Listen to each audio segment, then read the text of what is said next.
పత్రికా మిత్రులకు, సోదరులకు, మీడియా ప్రతినిధులందరికీ నా నమస్కారాలు. నిన్నటితో ప్రజాపాలన వచ్చి కాంగ్రెస్ ప్రభుత్వం గొప్పగా, అద్భుతంగా, ప్రజలందరూ మెచ్చుకునే విధంగా తెలంగాణనే కాకుండా ఆంధ్రప్రదేశ్, పక్క రాష్ట్రాల మహారాష్ట్ర కానీ, కర్ణాటక కానీ, ఒరిస్సా కానీ, ఛత్తీస్గఢ్ కానీ ప్రతి ఒక్కళ్ళు తెలంగాణ ఈ 30 రోజుల పరిపాలన గురించి చెప్పుకుంటున్న ఈ తరుణంలో నిన్న మాజీ మంత్రి హరీష్ రావు గారు, టీఆర్ఎస్ నాయకులు నిన్న మాట్లాడుతూ ఏదేదో మాటలు, ఎంత భయంకరంగా అంటే ఒక మనిషి అసూయ పీక్స్కి వెళ్ళిపోతే ఎట్లుంటుంది, ఒక కుళ్ళుబోత్తనం ఎట్లుంటుంది, ఒక తట్టుకోలేనితనం ఎట్లుంటుంది అంటే ఆయన ప్రెస్ మీట్ ఒకరోజు హరీష్ రావు గారు పెడతారు, ఒకరోజు కేటీ రామారావు గారు పెడతారు, ఇంకో రోజు గ్యాప్ ఇచ్చి కవిత గారు పెడతారు. వీళ్ళు ముగ్గురే ప్రెస్ మీట్లు కూడా పెట్టేది. ఎందుకంటే టీఆర్ఎస్ నాయకులకు తెలుసు బ్రహ్మాండంగా చేస్తుంది కాంగ్రెస్ ప్రభుత్వం. గౌరవనీయులు మన ముఖ్యమంత్రి, యువకులు, ఫైర్ బ్రాండ్ శ్రీ రేవంత్ రెడ్డి గారి నేతృత్వంలో కాంగ్రెస్ పార్టీ, కాంగ్రెస్ మంత్రులందరూ అద్భుతంగా ప్రగతి పదం వైపు దూసుకుపోతూ తెలంగాణ రాష్ట్రాన్ని, పేరుని, ఖ్యాతిని, వాణిని భారతదేశం మొత్తం వినిపించే విధంగా చేస్తున్నందుకు ఈరోజు భారతదేశం కూడా మన తెలంగాణ రాష్ట్రం గురించి చెప్పుకుంటాను. ఈ తరుణంలో నేను హరీష్ రావు గారు అంటారు 100 రోజుల తర్వాత ఇలా పప్పులు ఉడకమన్నాడు. నేను చెప్తున్నా హరీష్ రావు గారు, 100 రోజుల తర్వాత కాంగ్రెస్ ప్రభుత్వం బిర్యానీ ఉడుకుతుంది, చికెన్ ఉడుకుతుంది, గుడ్లు ఉడుకుతాయి, అన్నీ ఉడుకుతాయి. మీదేం ఉడకదు, మీ నీళ్లు కూడా ఉడకవు, మీ నీళ్లు కూడా కాగవు. ఎందుకు సార్ 100 రోజుల తర్వాత మమ్మల్ని ఏం చేస్తారు సార్ మీరు? ప్రగతి భవన్ని ప్రజాభవన్ చేసినందుకా? మీ ప్రగతి భవన్లో ఉన్న 100 గడీలు 5-6 పెద్ద పెద్ద బిల్డింగ్లు విడగొట్టి అందరికి అందుబాటులో తీసుకొచ్చినందుకా? ఒక దళిత ఉప ముఖ్యమంత్రిని తీసుకొచ్చి అందులో పెట్టినందుకా? ఎందుకు సార్ మీరు చేసేది? నియంతృత్వ పాలన పాతరేసి ప్రజాపాలన తీసుకొచ్చినందుకా? మరి మహిళలందరికీ ఫ్రీగా బస్సులు ఇచ్చాం, ఫ్రీ బస్ టికెట్. 8 కోట్ల పైచిలకు ప్రయాణించారు మహిళలు. మాటల విషయం కాదు ఇది. 8 కోట్ల మంది స్త్రీమూర్తులు ఫ్రీగా తెలంగాణ రాష్ట్రంలో టికెట్ లేకుండా. అందరూ అనుకుంటున్నారు నిన్న, అన్న ఈ నెల నాకు 1300 మిగిలినాయి, ఈ నెల 1500 మిగిలినాయి, ఈ నెల 1600 మిగిలినాయి, ఈ 1600 తీసుకపోయి చిట్టి కట్టుకుంటాంది మా ఇంట్లో. పాపం మా ఇంట్లో పనిచేసే ఒక అమ్మాయి. నాకు చాలా ఆనందం అనిపించింది. ఇది ప్రజాపాలన అంటే, ఇది ప్రజా ప్రభుత్వం అంటే. 10 లక్షల రూపాయలు మేము ఆరోగ్య బీమా కింద పంపించినందుక మీరు ఏం చేస్తారు సార్?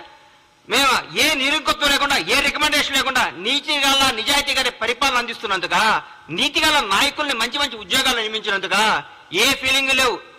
సమాజం ప్రతి ఒక్క కమ్యూనిటీని తీసుకొని నీతివంతమైన అధికారులందరూ నియమించి ముందుకు తీసుకుపోతున్నారు ముఖ్యమంత్రి గారికి రేవంత్ రెడ్డి గారు.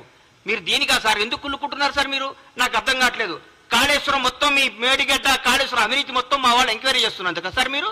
మా మంత్రులందరూ మా ముఖ్యమంత్రి గారితో పాటు కొలీగ్స్ అంటే అది బ్యూటీ ఆఫ్ డెమోక్రసీ అంటే చూపిస్తున్నాం కాంగ్రెస్ ప్రభుత్వం. ముఖ్యమంత్రి నేను, మీరందరూ దూరం ఉండాలి, మీకు ఇంటర్వ్యూలు ఉండు, నేను రూమ్ లో ఉంటా, నేను ఫామ్ హౌస్ లో ఉంటా, నేను ప్రగతి భవన్ నుంచి రాను, నేను ఎవరు కనపడను, నాకు 3 వస్తే బయటకు వస్తా, 3 రాకపోతే ఇంట్లోనే ఉంటా, నా ఫుటానే చూసుకొని పరిపాలించుకోమని చెప్తున్నారు మా ముఖ్యమంత్రి. ప్రతిరోజు ప్రజలకు, నాయకులకు, అందరికీ అందుబాటులో సచివాలయంలో, ఇంట్లో ప్రతి కార్యక్రమానికి వెళ్తున్నారు, ప్రతి ఒక్కరితో మాట్లాడుతున్నారు, మొబైల్ గేమ్ అవుతున్నారు. ప్రజల ముఖ్యమంత్రి, ప్రజా ముఖ్యమంత్రి.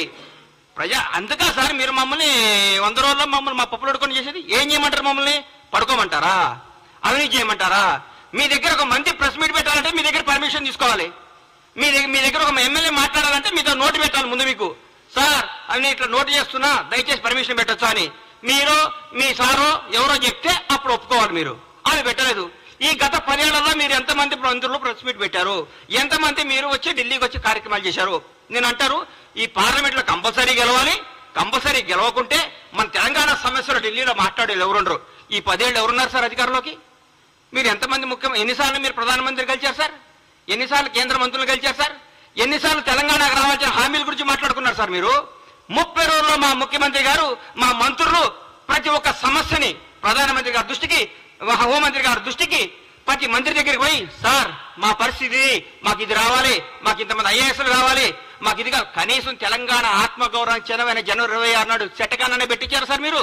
మా ముఖ్యమంత్రి గారు పోయి ప్రధానమంత్రి గారిని రిక్వెస్ట్ చేసి సార్ మా తెలంగాణ గౌరవం ఇది, మాకు ఇవ్వండి సార్ లెటర్ పంపిస్తే మాకు ఓకే చేశారు. అది ముఖ్యమంత్రి గారు చేస్తున్న పని. ఇంకేం సార్ మీరు మాట్లాడితే? మీరు ఏం కావాలి మీకు? మేము ప్రజల పరిపాలన కూడా బాగా చేయొద్దా? జనాన్ని వివేకవంతులు చేయొద్దా? జనాన్ని ప్రగతి పదం వైపు దూసుకుపోనియొద్దా? తెలంగాణ అవినీతిని అంతం చేయొద్దా? ఏం చేయమంటారు? 10 ఏళ్ళు మీరు కనీసం, నేనైతే మీరు ఓటమికి కనీసం 2 సంవత్సరాల ప్రెస్ మీట్ పెట్టరు. వీళ్ళు మామూలుగా వీళ్ళు మొత్తం ఎందుకు ఓడిపోయామని దాన్ని సమీక్షించుకుంటూ కూర్చుంటారన్న. అరే మా ఆగం పాడుగాను రోజు ఒక ప్రెస్ మీట్, ప్రతిరోజు ప్రెస్ మీట్ సార్. దేనికి? ఏం చేస్తారు సార్ మీరు? మీరు ప్రగతి భవన్ నుంచి వెళ్ళిపోయిన రోజు నుంచి ఈ రోజు వరకు చూస్తున్నా మీరు ఆ టీఆర్ఎస్ భవన్లో కూర్చొని ప్రెస్ మీట్లు పెట్టుకోవాల్సిందే. రాబోయే 10 ఏళ్ళు, రాబోయే 10 సంవత్సరాలు మీరు టీఆర్ఎస్ భవన్లో ప్రెస్ మీట్లు పెట్టుకోవాల్సిందే. మీరు ఈ ప్రజా ప్రభుత్వాన్ని చూసి కుళ్ళుకోవాల్సిందే. ఈ ప్రజా ప్రభుత్వం గురించి మీరు రోజు బాధపడాల్సిందే. మీరు ఏ విధమైన చేయలేరు. అధికార నియామకాల్లో కూడా సమాజం పాటించింది మా ప్రభుత్వం. ఎవ్వరికి ఎక్కడ బంధు ప్రీతి, కుల ప్రీతి, రాగ ద్వేషాలకు దూరంగా పెట్టి సమర్థవంతమైన నాయకుల్ని, నిజాయితీవంతమైన నాయకుల్ని నియమించింది మా ప్రభుత్వం. సగర్వంగా చెప్పుకుంటున్నాం. ప్రజల స్వేచ్ఛావాయువు పీల్చుకుంటున్నారు. అబ్బా ఎంత హాయిగుందరా, బ్యూటీ ఆఫ్ డెమోక్రసీ ఎంత బాగుందిరా, కాంగ్రెస్ ప్రభుత్వం ఎంత పరిపాలిస్తుందిరా. ఇందిరమ్మ రాజ్యం అంటే ఇదే కదా, సోనియమ్మ కన్న కళ్ళు ఇదే కదా. సోనియమ్మ అందుకనే కదా తెలంగాణ రాష్ట్రాన్ని ఇచ్చింది. మన్న పరిపాలించుకోవడానికి కదా తెలంగాణ ఇచ్చింది మాట్లాడుతున్నాం. అంత జనమందరూ చెప్పుకుంటున్నారు సార్. ఈరోజు మేము ఎవరి దగ్గర బానిసత్వంగా ఉండలేదు. మీ దగ్గర ఏ బానిస బతుకురు కదా సార్. 10 సంవత్సరాలు తెలంగాణ ప్రజలందరూ బానిస బతుకుని తెంచుకొని వచ్చారు. హరీష్ అన్న మీరు 10 సంవత్సరాల పాటు మంత్రిగా చేశారు. దయచేసి ఆత్మసాక్షిగా గుండె మీద చేసుకొని చెప్పండి. మీరు నిజం చెప్పండి. ప్రభుత్వం రేవంత్ రెడ్డి గారు అద్భుతంగా చేస్తున్నాడా చేయట్లేదా? పరిపాలన బాగుందా లేదా? మీరు మనస్సాక్షి మీరు క్వశ్చన్ చేసుకొని మీరు మాట్లాడండి. ప్రతిరోజు ఏదో విమర్శించాలి. ఎందుకు ఇస్తారు సార్ మీకు ఎంపీ సీట్లు? ఒక్క సీటు కూడా టీఆర్ఎస్ బీఆర్ఎస్ గెలవదు. ఈసారి నేను చెప్తున్నా రాసుకోండి. ఒక్క సీటు కూడా గెలవదు. రండి మీ ఓడిపోయిన మంత్రులు అందరూ వచ్చి, మీరందరూ వచ్చి, మీకు దమ్ము ఉంటే అందరూ వచ్చి ఒక్కొక్క పార్లమెంట్ లో పోటీ చేయండి. అందరూ రండి, ఎంతమంది గెలుస్తారు చూద్దాం. ఒక్కడు ప్రజలు కోరుకుంటున్నారు కాంగ్రెస్ ప్రభుత్వాన్ని. ఈ రోజు ఢిల్లీలో ప్రతిపక్షంలో ఉన్నాం, రేపు అధికార పక్షంలోకి రాబోతున్నాం. ఢిల్లీలో కూడా మేము ఏం చేస్తారు సార్? మీరు టీఆర్ఎస్ ఎంపీలు గెలిచి ఏం చేస్తారు సార్? అక్కడ ఏం చేస్తారు సార్? ఈ 10 ఏళ్ళు ఎందుకు పోలేదు సార్? ఈ 10 ఏళ్ళు హైదరాబాద్ ఢిల్లీ ఫ్లైట్లు అంతేనియా? ఈ 10 సంవత్సరాలు హైదరాబాద్ ఢిల్లీకి ఫ్లైట్లు లేవా? ట్రాన్స్పోర్ట్ అయినా ఆగిపోయిందా? ఈ 30 రోజుల నుంచి ట్రాన్స్పోర్ట్ వచ్చిందా? మీ ముఖ్యమంత్రి గారు ఎన్నిసార్లు కలిచారు సార్? రాష్ట్రపతి వస్తే, ప్రధానమంత్రి వస్తేనే స్వాగతం పలకటానికి కూడా వెళ్ళని ముఖ్యమంత్రి గారు సార్ మీది. అది మీది. మా ముఖ్యమంత్రి గారు, మాజీ రాష్ట్రపతి గారు వస్తే పోయి పలకరించి నమస్కారం పెట్టి ఆయన సంస్కారం చాటుకున్న గొప్ప నేత రేవంత్ రెడ్డి గారు. రేవంత్ రెడ్డి గారు యువకుడు, ఉత్సాహవంతుడు, ప్రజల కోసమే, ప్రజా శ్రేయస్సు కోసమే, ప్రజల భాగముల కోసమే, తెలంగాణ ప్రజల కోసం పోరాడుతున్న వ్యక్తి ముఖ్యమంత్రి గారు. ఆయనను పట్టుకొని ఆయన పిసిసి అధ్యక్షుడిగా ఉన్నప్పుడు ఏం చేశారు, పిసిసి అది లేనప్పుడు ఏం చేశారు? విమర్శిస్తారు సార్, విమర్శిస్తారు. ప్రజలు ఒప్పుకున్నారు. మా కార్యకర్తలందరూ మా ఇంటనే ఉన్నారన్నారు హరీష్ అన్న. 10 సంవత్సరాల ప్రతిపక్షంలో ఉన్నా కానీ కాంగ్రెస్ కార్యకర్తలందరూ కాంగ్రెస్ లో ఉంటారు. ఈ రోజు ఏ పార్టీ కార్యకర్తలు అధికారం ఉన్నా లేకపోయినా ఒక కార్యకర్తలు అంటూ ఉంటారు. బీజేపీ కార్యకర్తలు బీజేపీతో ఉంటారు, సిపిఎం వాళ్ళు సిపిఎంతో ఉంటారు, సిపిఐ వాళ్ళు సిపిఐతో ఉంటారు.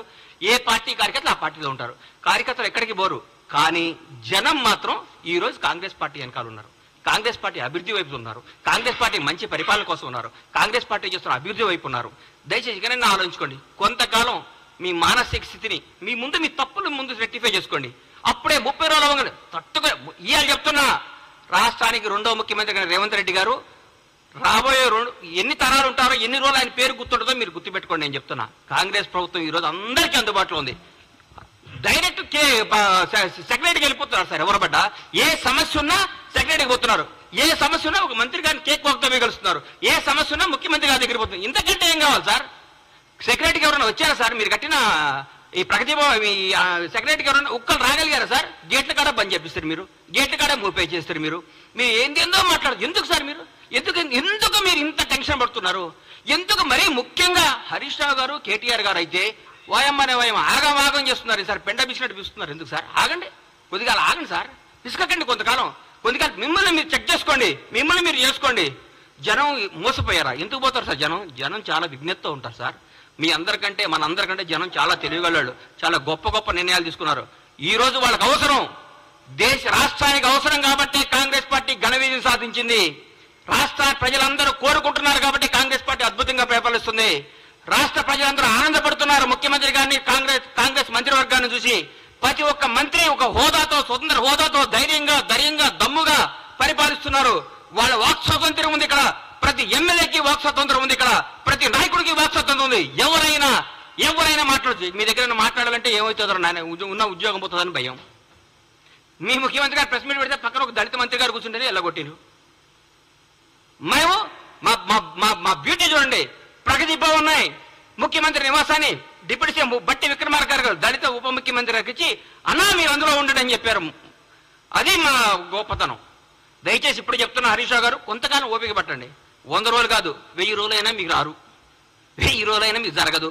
మీరు ప్రెస్ మీట్ పెట్టే అవకాశం ఉండదు. ఊరికే మీరు పెట్టాలి ప్రెస్ మీట్, ఎందుకు పెట్టాలి కాబట్టి పెట్టాలి. ఎందుకంటే మీకు అట్లాంటి ప్రెజర్స్ ఉన్నాయి పైన, ఏ ప్రెస్ మీట్ పెట్టు అలా తిట్టని మీకు ప్రెజర్స్ ఉన్నాయి కాబట్టి ఆ ప్రెజర్స్ని తట్టుకోలేక మీరు పెడుతున్నారని నాకు అర్థమైంది. మీ మనస్సాక్షిలో మేము బాగా చేస్తున్నాం, మీ మనసుకు కూడా తెలుసు. మీరందరూ మా ముఖ్యమంత్రి గారిని, మా ప్రభుత్వాన్ని మెచ్చుకొని మమ్మల్ని ప్రోత్సహించి ప్రజలకు మంచి చేద్దాం, ప్రజలకు అద్భుతాలు చేద్దాం, ప్రజలకు ఫలాలు అందిద్దాం. కానీ మా 6 గ్యారెంటీలు అమలవుతాయి, మా 6 గ్యారెంటీలు అందరికీ వస్తాయి. 100 రోజుల తర్వాత ముఖ్యమంత్రి గారు, మా కాంగ్రెస్ ప్రభుత్వం చెప్పినట్టు, మా రాహుల్ గాంధీ గారు చెప్పినట్టు, మా ప్రభుత్వం చెప్పిన అన్ని కార్యక్రమాలు అమలు చేస్తాం. మీలాగా